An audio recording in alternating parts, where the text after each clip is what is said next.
آپ سننا شروع کر چکے ہیں امریکی مصنف اسٹیفن فلپ کون کی پاکستان کے حوالے سے لکھی گئی ایک زبردست کتاب دی آئیڈیا آف پاکستان، جو مطالعہ یا مغالطہ پاکستان سے ہٹ کر پاکستان کی کافی حد تک اصل تاریخ بیان کرتی ہے۔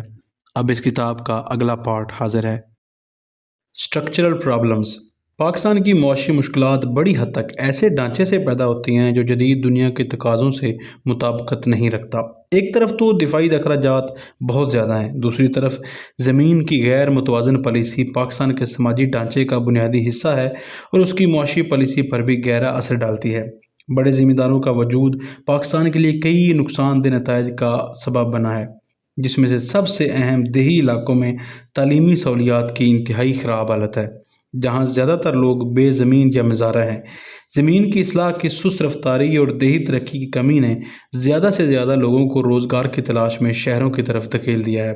ماضی میں زمینوں کی اصلاح کے 3 بڑے ادوار گزر چکے ہیں، جبکہ چوتھا دور اب جاری ہے۔ پہلا اصلاحی اقدام 1959 میں ہوا، جس میں جاگیرداروں کو ختم کیا گیا، مزاروں کو تحفظ دیا گیا اور زمین کی ملکیت کی حد 500 ایکڑ آبپاشی والی زمین اور 20,000 ایکڑ غیر آبپاشی والی زمین مقرر کی گئی۔ دوسرا اقدام 1972 میں آیا، جس میں زمینوں کی حد 70% کم کر دی گئی، اور تیسرا 1977 میں ہوا، جس میں حد کو مزید 2/3 کر دیا گیا۔ ان اصلاحات کے کچھ اثرات ضرور ہوئے۔ مثلاً سندھ کے ایک معروف جاگیردار خاندان جتوئی کی زمینیں 1,20,000 ایکڑ سے کم ہو کر 75,000 اور پھر 30,000 ایکڑ رہ گئیں، لیکن اس کے باوجود وہ آج بھی کراچی کے شمال مشرق میں ایک بڑے علاقے میں سب سے طاقتور سیاسی اور معاشی قوت ہیں، جہاں وہ سینکڑوں چھوٹے زمینداروں کے سربراہ ہیں اور ان کے پاس 1200 افراد پر مشتمل نجی فوج بھی ہے۔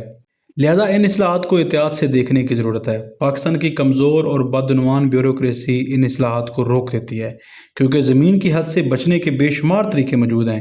مزید یہ کہ ان اصلاحات پر عمل درآمد بھی اکثر نہیں ہوتا، کیونکہ طاقتور زمیندار سزا دینے والے افسران کا تبادلہ یا سزا روکنے کے لیے رشوت یا سیاسی اثر و رسوخ استعمال کر لیتے ہیں۔ اب جو چوتھی اصلاح جاری ہے، اس میں آئینی ترمیم شامل ہے، جس کے تحت زمین کی ملکیت کی حد کو ہزاروں ایکڑ تک بڑھایا جا رہا ہے، تاکہ بین الاقوامی کارپوریشنز پاکستان کے دیہی شعبے میں سرمایہ کاری کر سکیں۔ کارپوریٹ فارمنگ پاکستان کے لیے نیا تصور ہوگا جو دیہی علاقوں میں سرمایہ لا سکتا ہے، لیکن اس سے شہروں کی طرف ہجرت مزید بڑھنے کا خدشہ بھی ہے۔ زمین کی پالیسی کے علاوہ پاکستان کی کمزور برآمدگی کارکردگی بھی ایک بڑی رکاوٹ ہے۔ برآمدات بڑھانے کی کوشش ناکام رہی ہیں، سوائے چند شعبوں میں جیسے کھیلوں کا سامان، سرجیکل آلات جنہیں امریکی مشینریوں نے شروع کیا تھا، اور ٹیکسٹائل۔ بھارت کی معیشت کو سافٹ ویئر اور دنیا کی سب سے بڑی آٹو پارٹس انڈسٹری کی برآمدات نے بڑی حد تک سہارا دیا ہے، لیکن پاکستان کے پاس ایسا کوئی اعلیٰ معیار کا پروڈکٹ یا سروس نہیں ہے جو اس کی ترقی کو تحریک دے یا یہ اعتماد پیدا کرے کہ پاکستان کسی اہم عالمی شعبے میں قیادت کر سکتا ہے۔ ٹیکسٹائل اگرچہ آمدنی کا ایک مسلسل ذریعہ ہے، لیکن یہ ایک کم ٹیکنالوجی والی برآمد ہے، اور پاکستان نے اس شعبے میں جدت لانے میں سستی دکھائی ہے۔ تعلیم کی ہر سطح پر شدید کمی کی وجہ سے یہ بھی امکان ہے کہ پاکستان جلد یا درمیانی مدت میں عالمی معیشت میں خدمات فراہم کرنے والی طاقت بن سکے گا۔ سماجی پالیسیاں جو خواتین کو معاشی اور عوامی زندگی سے باہر رکھتی ہیں اور جنہوں نے تعلیم کو سالوں تک نظر انداز کیا، ملک کی اقتصادی مواقع کو محدود کرتی ہیں اور آبادی کے ایک بڑے حصے کو جدید معیشت میں حصہ لینے کے قابل نہیں چھوڑتی۔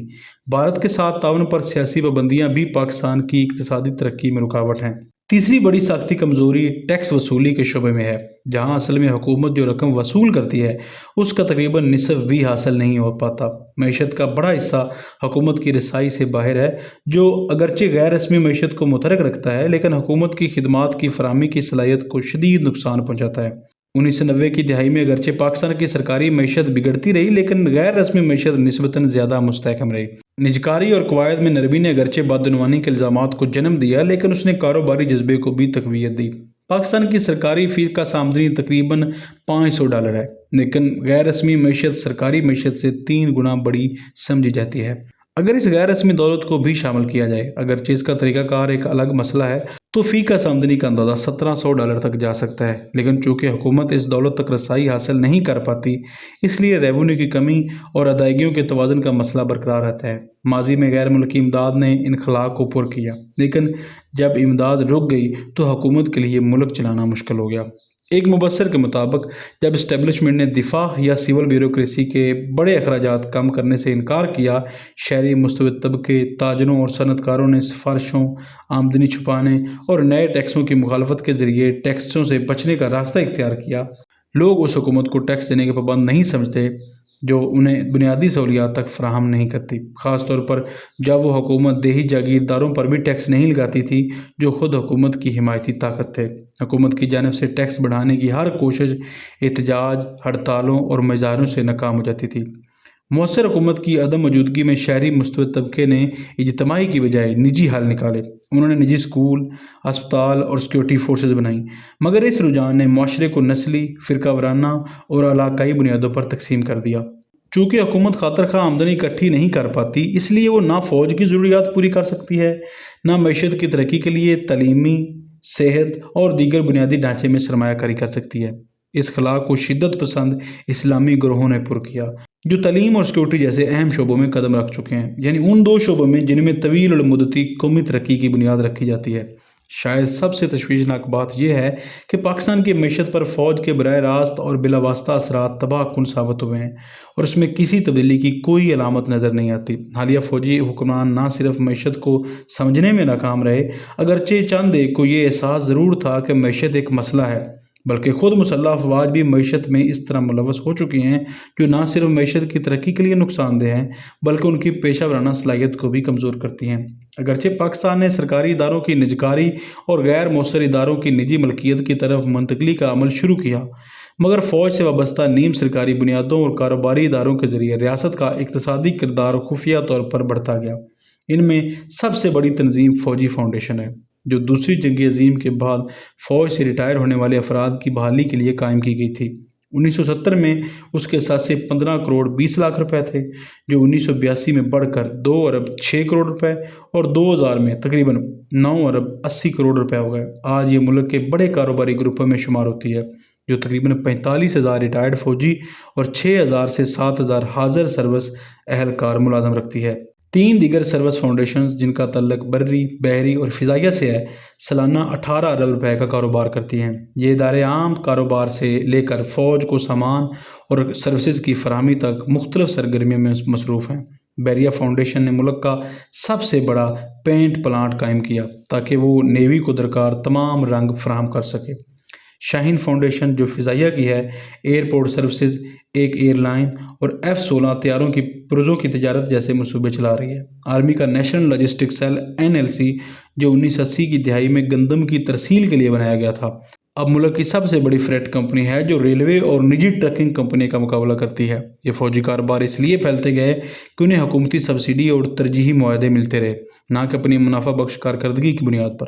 ان کے کچھ اخراجات مثلاً حاضر سروس افسران کی تنخواہیں اور رویلٹیز دفاعی بجٹ سے ادا ہوتے تھے۔ یہ ادارے ریٹائرڈ افسران کو پینشن کے علاوہ دیگر سہولیات جیسی رہائش اور گاڑیاں مہیا کرتے ہیں، لیکن نچلے درجے کے یا غیر کمیشنڈ افسران کے لیے ان میں مواقع کم ہوتے ہیں جو اکثر ریٹائرمنٹ کے بعد دیہات واپس چلے جاتے ہیں۔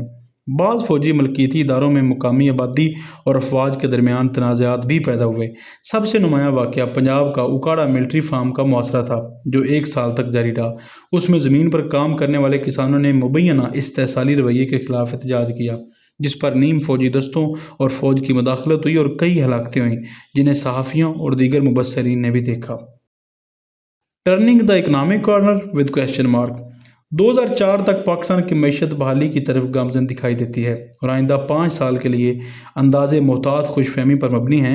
ایک IMF اہلکار نے لاہور میں کہا کہ پاکستان جلد 6% ترقی حاصل کر سکتا ہے، لیکن عمومی رائے یہی ہے کہ حقیقی ترقی کی رفتار 5% سے کچھ زیادہ رہے گی۔ معتدل مہنگائی، زراعت میں کم امکانات اور درآمدات کے بلند اخراجات کے ساتھ ان اندازوں میں احتیاط اس لیے بڑھتی جاتی ہے کیونکہ پاکستان کی معیشت موسم، بیرون ملک پاکستانیوں کی رقوم اور اندرونی یا پاک بھارت سیاسی کشیدگی کے اتار چڑھاؤ سے بہت متاثر ہوتی ہے، جو نئی سرمایہ کاری کو روک دیتی ہے۔ اگرچہ زر مبادلہ کے ذخائر، برآمدات اور ٹیکس آمدن میں اضافہ ہوا ہے، مگر طویل المدتی مسائل بھی سنگین ہیں۔ 2003 تک پاکستان کا قرضہ اب بھی 33 ارب ڈالر تھا، جو آہستہ آہستہ مزید بڑھے گا۔ برآمدات سے درآمدات 1 ارب ڈالر زیادہ رہتی ہیں، جو بجٹ خسارہ GDP کا تقریباً 4% ہے۔ بیرون ملک کام کرنے والے پاکستانی کم ہنرمند ہیں۔ تعلیم پر اخراجات بڑھا کر بھی GDP کا صرف 1.7% ہے اور وہ بھی غیر ملکی امداد پر منحصر ہیں۔ سرمایہ کاری کے لیے ماحول بدستور غیر موزوں ہے، اور KB کے جیسے واقعات جہاں مذہبی بنیادوں پر سائن بورڈز اتارے گیا اور سینماؤں کو ہراساں کیا گیا، سرمایہ کاروں کے لیے خطرے کی گھنٹی ہیں۔ سیاسی مسائل سیاحت کی صنعت کی ترقی میں بھی رکاوٹ ہیں، یعنی اگرچہ پاکستان اقتصادی تباہی سے بچ گیا ہے لیکن مستقبل غیر یقینی ہے۔ بہترین امید یہی ہو سکتی ہے کہ پاکستان عالمی توجہ کا مرکز بنا رہے تاکہ اصلاحات کے لیے وقت، جگہ اور امداد میسر آ سکے، مگر ایسا ہونا یا اس پر مستقل قائم رہنا غیر یقینی ہے۔ پاکستان کی اصلاحات کی تاریخ ناکامیوں سے بری ہے، کیونکہ مقتدر حلقے پہلے اس مسئلے کی شدت کو سمجھتے ہی نہیں تھے۔ سوال یہ ہے کہ اب سمجھتے ہیں؟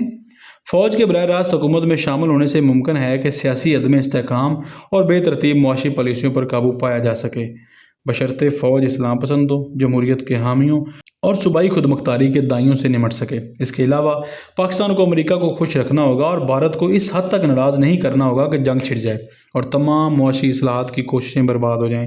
ان امکانات کا تجزیہ کتاب کے اگلے ابواب میں کیا گیا ہے، لیکن فی الحال پاکستان اس وقت تک معاشی ترقی نہیں کر سکے گا جب تک اندرونی طور پر اچھی پالیسیاں، امریکہ کی حمایت اور بھارت کی برداشت میسر نہ ہو۔ اگر اس زنجیر کی کوئی ایک کڑی بھی ٹوٹ گئی تو پاکستان یا تو معاشی جمود کا شکار ہو جائے گا یا بدترین معاشی حالات کا سامنا کرے گا۔ Constructed opportunities. پاکستان کے درمیانی اور طویل المدتی مستقبل کا انحصار چند اہم آبادیاتی اور معاشی رجحانات پر ہوگا۔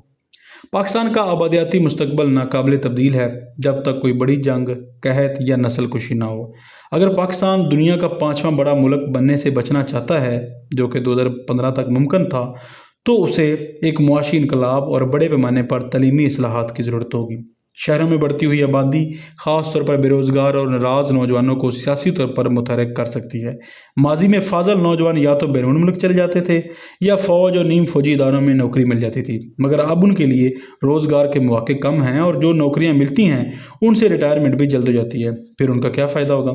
پاکستان کا تعلیمی نظام پہلے ہی کمزور تھا مگر اب مزید تقسیم پیدا کر رہا ہے۔ مدارس بڑی تعداد میں کم تعلیم یافتہ نوجوان پیدا کر رہے ہیں۔ اردو میڈیم اسکول کم اور کمزور ہیں، خاص طور پر لڑکیوں کے لیے ان کی رسائی مشکل ہے۔ امیر طبقے کے مشنری اور پرائیویٹ اسکول اور چند اعلیٰ ٹیکنالوجی اور مینجمنٹ ادارے صرف اسٹیبلشمنٹ کی خدمت کر رہے ہیں۔ ان کے گریجویٹس بیرون ملک کی طرف دیکھتے ہیں۔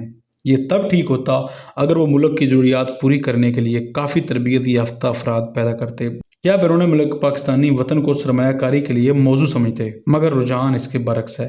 پاکستان کی معیشت اب کسی بڑے امکانات کی حامل نہیں رہی۔ 3 دہائیوں کی بربادی نے پاکستان کو بین الاقوامی مقابلے میں بہت پیچھے کر دیا ہے۔ ایک جاپانی تجزیے کے مطابق پاکستان کی معیشت کافی غیر یقینی ہے اور اس کا انحصار سیاسی اور سفارتی حالات پر ہے۔ ٹیکسٹائل کا شعبہ اگرچہ کامیاب ہے لیکن 2005 کے بعد اسے سستی چینی مصنوعات سے مقابلہ کرنا ہوگا۔ اگر پاکستان کی اسٹریٹجک اہمیت کم ہو گئی اور عالمی مالیاتی ادارے یا عطیہ دہندگان مدد کم کر دیں تو پاکستان ان سے ترقی کی اپیل کی بجائے ناکامی کا دباؤ ڈالنے کی کوشش کر سکتا ہے۔ قدرتی وسائل کی کمی، کرپشن، ناکارہ بیوروکریسی اور سیاسی غیر یقینی کی وجہ سے پاکستان سرمایہ کاری کے لیے پرکشش نہیں ہے۔ البتہ اس کی انفارمل اکانومی یعنی اسمگلنگ، غیر رسمی تجارت، قرضوں اور تعلقات پر مبنی نظام بہت فعال ہے۔ اگر حکومت اس توانائی کو قابو میں لے آئے تو وہ نہ صرف معیشت کو بہتر بنا سکتی ہے بلکہ پولیس، تعلیم اور صحت جیسے شعبوں کے لیے وسائل بھی حاصل کر سکتی ہے اور عوام کی نظر میں حکومت کی بدنامی کم ہو سکتی ہے۔ لیکن اس وقت پاکستان کئی اہم مواقع ضائع کر رہا ہے۔ اگرچہ وہ اسٹریٹجک طور پر اہم ہیں لیکن اس کی سماجی اور سیاسی حالات سرمایہ کاری کی راہ میں رکاوٹ ہیں۔ جنوبی ایشیا کے ممالک میں صرف پاکستان ہی امریکہ کے ملینیم چیلنجز اکاؤنٹ MCA کے پیچیدہ معیار پر پورا نہیں اترتا۔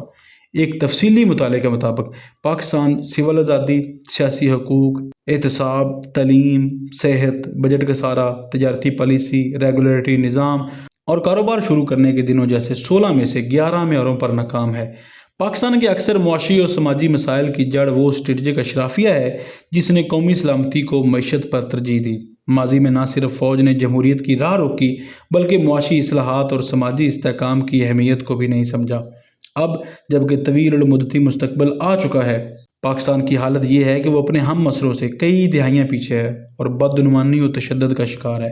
مشرف کے دور میں کچھ معاشی بہتری ہوئی لیکن دنیا اور پاکستان کے درمیان فاصلہ بڑھتا جا رہا ہے، یہاں تک کہ وہ ممالک بھی پیچھے چھوڑ چکے ہیں جنہیں پاکستان اپنے برابر سمجھتا تھا۔ یہاں پر چیپٹر 7 کا اختتام ہوتا ہے۔